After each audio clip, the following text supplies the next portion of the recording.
In today's video, I'm going to teach you how to upload files in Salesforce Flow. Whether you're just getting started with Salesforce or looking to enhance your skills, this guide will walk you through the entire process step by step. First, you'll want to begin by navigating to the Salesforce homepage. It's the starting point for accessing all your settings and customizing your Salesforce experience.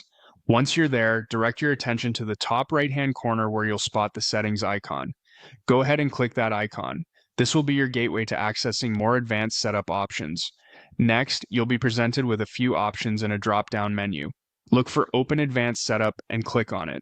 This will transition you into the back-end section of Salesforce where all the customization magic happens. In the Advanced Setup environment, you'll find a search bar at the top. Type in Flows there. This search will help you quickly access the Flows section without fussing with numerous menus. As soon as the search results appear, click on Flows. This step is crucial because it brings you to the hub where you can manage all your flows. Once there, scout for the option that says New Flow. Clicking this will launch the flow creation interface, setting you up to add new features and functionality.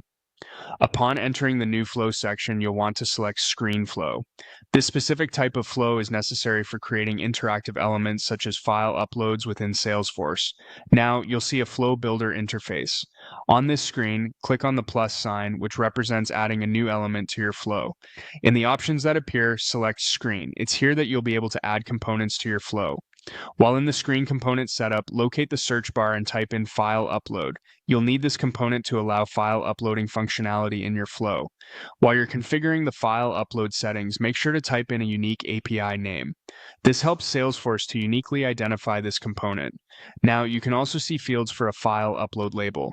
Type in a label for your file upload, and while you're at it, don't forget to set a flow label by clicking on the flow label field.